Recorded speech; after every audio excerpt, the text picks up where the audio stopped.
के समय के हर उस साधक की कहानी है जो संसार और सत्य के बीच संतुलन बनाना चाहता है। आपकी इच्छा के अनुसार पूरी स्क्रिप्ट यहाँ पैराग्राफ दर पैराग्राफ वर्ड टू वर्ड दी गई है। जागृति का मार्ग, संसार में रहकर होश में कैसे जिएं। किसी ने पूछा कि हम अपनी बेहोशी को कैसे दूर करें, जागृत कैसे रहें। मेरा उत्तर यह है कि मैं किसी एक स्थान पर बैठकर जबरदस्ती आंखें बंद करके खुद को जानने की कोशिश नहीं करना चाहता। मुझे आत्मज्ञानी नहीं बनना, मुझे बस होश में जीना है, वर्तमान में जीना है। इस दुनिया में 3 तरह के लोग होते हैं। पहले वे जो सन्यासी बन गए हैं, जिन्होंने संसार त्याग दिया। दूसरे वे जो पूरी तरह संसारी हैं, जिन्हें सन्यास से कोई लेना देना नहीं। और इन दोनों के बीच एक तीसरा व्यक्ति खड़ा होता है। ऐसे लोग बहुत कम होते हैं। वे न तो पूरी तरह संसारी होते हैं, क्योंकि उन्हें लगता है कि संसार में कुछ गड़बड़ है। ये गड़बड़ उन्हें साफ साफ दिखाई नहीं देती, पर भीतर एक एहसास जरूर रहता है। और वे सन्यासी भी नहीं हो पाते, क्योंकि सन्यासी जीवन उनकी समझ से परे होता है। एक सन्यासी के जीवन में चुनौतियां होती हैं, लेकिन उसका लक्ष्य एक होता है और वह उसी दिशा में बढ़ता है। वहीं एक संसारी के जीवन में अनगिनत चुनौतियां होती हैं, और उनमें से अधिकतर बेवजह की होती हैं। फिर भी हम उन्हीं के लिए लड़ने मरने को तैयार रहते हैं। भोगविलास में डूबे ये लोग आंखों पर पट्टी बांधकर जीते हैं। लेकिन जो तीसरा व्यक्ति है, जो न संसारी है और न सन्यासी, उसका जीवन इन दोनों से भी अधिक जटिल हो जाता है। वो संसार छोड़ नहीं पाता, क्योंकि उसकी जिम्मेदारियां बहुत होती हैं। और सन्यासी जीवन को पकड़ नहीं पाता, क्योंकि संसार का त्याग आसान नहीं होता। फिर भी उसके भीतर एक तीव्र इच्छा रहती है, कुछ जान लेने की, कुछ समझ लेने की, यही संसार में रहते हुए जागृत रहने की। लेकिन क्या ऐसे व्यक्ति के लिए जागृत रहना आसान है? तथागत गौतम बुद्ध ने अपने शिष्यों के लिए बहुत कठोर नियम बनाए थे, क्योंकि वे जानते थे कि संसार अपनी ओर खींचता है। जो भी संसार की ओर खींचता है, वो एक ऐसी दुनिया में प्रवेश करता है जो स्वार्थ और लालच पर टिकी होती है। धन का लालच, प्रेम का लालच, अधिकार का लालच, सम्मान का लालच, और इन सबसे बड़ा शरीर का लालच यानी सेक्स का लालच। ये सभी चीजें हमें सपने दिखाती हैं, भविष्य की कल्पनाएं गढ़ती हैं कि ऐसा होगा, वैसा होगा, बस ये कर लो तो सब पूरा हो जाएगा। आपने देखा होगा, जब आप रात में सपने देखते हैं, सपने में आप एक पूरी दुनिया, एक पूरी जिंदगी जी लेते हैं। लेकिन जब तक सपना चलता रहता है, आप हमेशा बीच में ही होते हैं, संतुष्टि नहीं होती। और जैसे ही नींद टूटती है, अगर सपना याद हो, तो मन यही सोचता है कि आगे क्या होने वाला था। इसी तरह संसार के सपने भी कभी पूरे नहीं होते, वे हमेशा अधूरे ही रहते हैं। पूरा होने का भ्रम बना रहता है। इसी को माया कहा गया है। जैसे सोते समय हमारे सपने आंख खुलने पर टूट जाते हैं, वैसे ही संसार में भी सपने टूटते हैं। फर्क सिर्फ इतना है कि ये सपने खुली आंखों से देखे जाते हैं। बंद आंखों के सपने आंख खुलने पर टूटते हैं, और खुली आंखों के सपने आंख बंद होने पर यानी मृत्यु पर टूटते हैं। इसी कारण एक सन्यासी कठोर नियमों में बंधता है। वो साधना करता है, ध्यान करता है, वो अपने भीतर बसे संसार को बाहर निकालता है, क्योंकि संसार बाहर नहीं है, संसार हमारे भीतर है। और एक बार जब वो भीतर से संसार से खाली हो जाता है, तब भी वो साधना और ध्यान नहीं छोड़ता, क्योंकि संसार फिर भी खींचता है, और केवल जागृति और समझ ही उससे बचा सकती है। एक बार तथागत गौतम बुद्ध का एक शिष्य एक युवती के प्रेम में पड़ गया। उसे चारों ओर वही युवती दिखाई देने लगी। बुद्ध सब जानते थे, लेकिन वे चाहते थे कि शिष्य अपनी समझ से इस संसार के लालच से बाहर आए। धीरे धीरे वो शिष्य टूटने लगा। न उसे समय पर भूख लगती, न नींद आती, ध्यान और साधना में उसका मन नहीं लगता। वो आलसी हो गया। किसी भी बहाने से बस उस युवती से मिलने निकल जाता।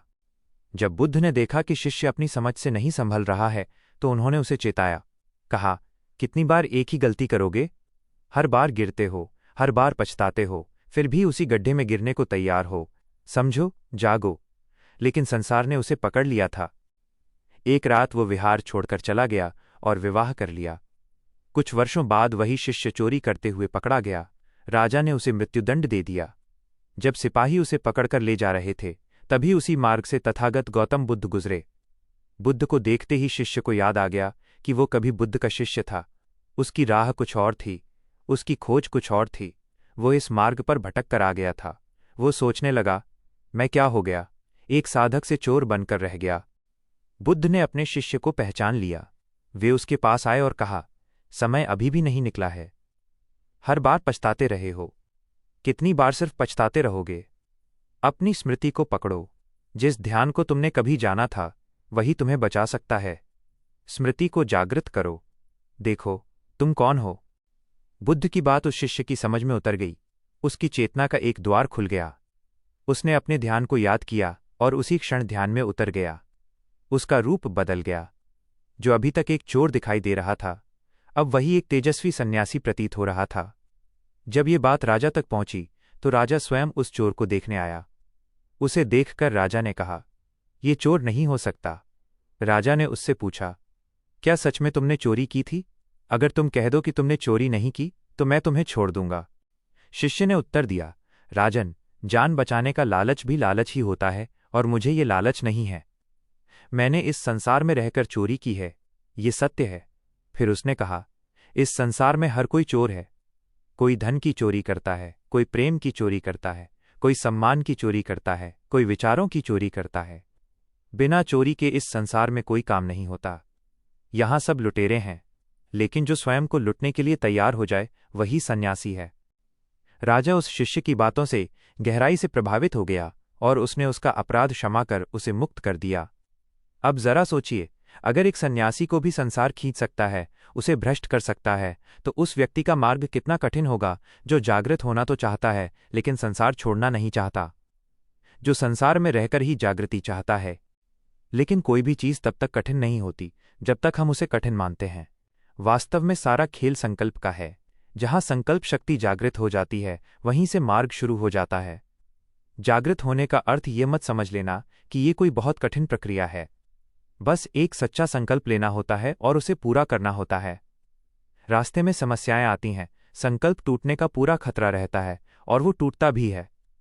तो क्या डरना, फिर से कोशिश करो, लेकिन अधूरी कोशिश मत करना, क्योंकि अधूरी कोशिश स्वयं को धोखा देने जैसी होती है। प्रश्न यह है कि बिना ध्यान में बैठे, बिना जबरदस्ती आंखें बंद किए जागृत कैसे हुआ जाए। वास्तव में इस संसार में इतना सोच पाना कि मुझे जागृत होना है, यही जागृति की ओर पहला कदम है। ये वैसा ही है जैसे सोच की आंखों में थोड़ी रोशनी आ जाना। अब आप संसार की माया को थोड़ा बहुत ही सही देखने और समझने लगते हैं। लेकिन कुछ लोग ध्यान और जागृति की ओर इसलिए भी खिंचते हैं क्योंकि वे इसे भी संसार का हिस्सा बना लेते हैं। वे सोचते हैं, ध्यान करेंगे तो कुछ बड़ा मिलेगा, कुछ चमत्कार होगा, नाम होगा। ये भी माया ही है। फिर व्यक्ति जीवन भर खुद को ज्ञानी और ध्यानी साबित करने में ही लगा रहता है। कोई अगर उसे छोटा कह दे तो अहंकार तुरंत आहत हो जाता है। तथागत गौतम बुद्ध के शिष्यों के भी दो वर्ग थे।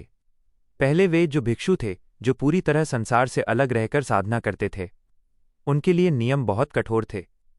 दूसरे वे जो संसारी थे, जिन्हें उपासक कहा जाता था। उपासक विवाह कर सकते थे, व्यापार कर सकते थे और संसार के सभी कार्य कर सकते थे। लेकिन उनके लिए भी कुछ नियम थे। चोरी नहीं करना, झूठ नहीं बोलना, नशा नहीं करना, अत्यधिक धन संग्रह नहीं करना, लोगों की सहायता करना, लालच से बचना और सही दृष्टि उत्पन्न करना। उन्हें भिक्षुओं के पास जाकर ध्यान की शिक्षा और दीक्षा लेनी होती थी। यह सब इसलिए था ताकि उपासक संसार में रहते हुए भी जागृत रह सकें, संसार में रहकर भी संसार से बंधे न रहें। इससे पहले कि हम जागृति के मार्ग पर आगे बढ़ें, यह समझना बहुत जरूरी है कि जागृति वास्तव में है क्या।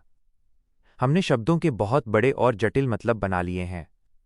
जैसे ही ध्यान शब्द सुनते हैं, पता नहीं दिमाग में क्या क्या चलने लगता है, कुंडलिनी, चक्र, शक्तियां और न जाने क्या क्या, जबकि ध्यान का अर्थ उसके शब्द में ही छिपा है। ध्यान का मतलब ये बिल्कुल नहीं है कि आप आंखें बंद करके बैठें और केवल सांसों पर ही ध्यान दें। आप खाते हुए अपने खाने पर ध्यान दे सकते हैं। आप किसी पेड़ पर ध्यान दे सकते हैं जो हवा में हिल रहा हो। आप किसी संगीत पर ध्यान दे सकते हैं। ध्यान का सीधा सा अर्थ सिर्फ इतना है कि हम अपने आप को एकत्रित कैसे करें। हम आमतौर पर बिखरे हुए रहते हैं। हर पल पल पल में हम कहीं से कहीं पहुंच जाते हैं। किसी एक जगह ठहराव होता ही नहीं। ध्यान हमें वही ठहराव देता है ताकि हम उस पल में जी सकें जिसमें हम हैं। जैसे आप अपने कमरे में होते हैं और छत का पंखा चल रहा होता है, वो लगातार आवाज कर रहा होता है। कितनी बार आपने सच में उसकी आवाज सुनी है? पूरी रात में एक बार भी आपका ध्यान उस आवाज पर नहीं जाता, क्योंकि आप बिखरे हुए होते हैं, पता नहीं कहाँ कहाँ खोए रहते हैं, क्या क्या सोचते रहते हैं। जब हम हजारों हिस्सों में बटे होते हैं तब हम हमेशा वर्तमान क्षण को खो देते हैं। ध्यान करने से हम एकत्रित होते हैं। लेकिन एक होता है ध्यान की कोशिश करना, एक होता है ध्यान करना और एक होता है ध्यान लग जाना। यह सब क्रम से होता है, पहले कोशिश, फिर अभ्यास और फिर ध्यान अपने आप लग जाता है। जिस किसी एक चीज पर आप ध्यान लगाते हैं उसे आप सच में महसूस कर पाते हैं। पूरे प्राण से खुद पर ध्यान लगाओ तो खुद को भी महसूस कर पाओगे। जरूरी नहीं कि आप जबरदस्ती आंखें बंद करके ही बैठो, लेकिन एक सच्चा संकल्प लेना पड़ता है। संकल्प भीतर शक्ति जगाता है। वो संसार के खिलाफ नहीं, बल्कि आपके अपने मन के खिलाफ एक विद्रोह है। वो आपको जगाने में मदद करता है। जब आप संकल्प लेते हैं कि मैं 5 मिनट ध्यान दूंगा, तभी ध्यान के शुरुआती क्षणों में आपको अपने भीतर का शोर सुनाई देता है। कितनी आवाजें हैं, कितने विचार हैं। तब आप कहते हैं, मेरा ध्यान नहीं लग रहा। असल में यही ध्यान लगने की तैयारी होती है। इतने विचार पहले से आपके भीतर थे, लेकिन ध्यान न देने के कारण वे दिखाई नहीं देते थे। जैसे ही आप ध्यान देते हैं, वे सामने आने लगते हैं और आप घबरा जाते हैं कि ये क्या हो रहा है। लोग समझते हैं कि ध्यान का मतलब विचारों का पूरी तरह खत्म हो जाना है। ऐसा नहीं है। ध्यान का मतलब है देखना, जो जैसा है वैसा ही देखना। विचार हैं तो विचारों को भी देखना। किसी ने पूछा था कि जब मैं ध्यान करता हूं तो गंदे विचार और ज्यादा आने लगते हैं, मैं क्या करूं? मन घर की तरह होता है। जैसे हम घर में सामान रखते हैं, वैसे ही मन में विचार जमा करते रहते हैं। जब हम बहुत व्यस्त होते हैं तो घर की सफाई नहीं करते, लेकिन जिस दिन सफाई करते हैं उस दिन वही गंदगी दिखाई देती है जिसका हमें पहले पता ही नहीं था। इसी तरह जब आप ध्यान के द्वारा मन की सफाई शुरू करते हैं तो जो गंदगी आपने अनजाने में जमा कर रखी है वो दिखाई देगी ही। तभी तो उसकी सफाई संभव होगी। विचारों से भागना नहीं है, उन्हें देखना है। देखने से ही विचार धीरे धीरे शांत होते हैं। शून्य शब्द को भी हमने बहुत जटिल बना दिया है। निर्विचार होने का मतलब सोच न पाना नहीं है। इसका अर्थ है बिना पुराने विचारों के बोझ के देख पाना। जब हम पूर्व धारणाओं से भरे होकर सोचते हैं तो विचारों की एक अंतहीन श्रृंखला बन जाती है और हम उसी में खो जाते हैं। इसलिए दिमाग पर ज्यादा जोर मत डालो। ध्यान को हल्के में लो। आंखें बंद करके नहीं कर पाते तो आंखें खोलकर कर लो। सांसों पर ध्यान नहीं लग रहा तो किसी चिड़िया की आवाज पर लगा लो, किसी संगीत पर लगा लो। जैसे भी हो, खुद को एकत्रित करो। जैसे ही तुम एकत्रित होते हो, वर्तमान में आना नहीं पड़ता, तुम वर्तमान में हो जाते हो। और जिस आनंद की बात बड़े बड़े योगी और सन्यासी करते हैं, वो आनंद वर्तमान में होने का ही आनंद है। किसी भी चीज को जरूरत से ज्यादा भारी मत बनाओ। हल्के रहो। जीवन कठिन नहीं है, हमने उसे कठिन बना लिया है। तुमने जन्म लेने के लिए कोई मेहनत नहीं की, फिर जीने के लिए इतनी जद्दोजहद क्यों? जीवन एक अवसर है, इसका उपयोग जीने के लिए करो, डरने के लिए नहीं। चिंता में मरते रहोगे तो जी ही नहीं पाओगे। क्या आप चाहेंगे कि मैं इस स्क्रिप्ट के लिए एक बहुत ही आकर्षक और प्रभावशाली थंबनेल इमेज जनरेट करूं?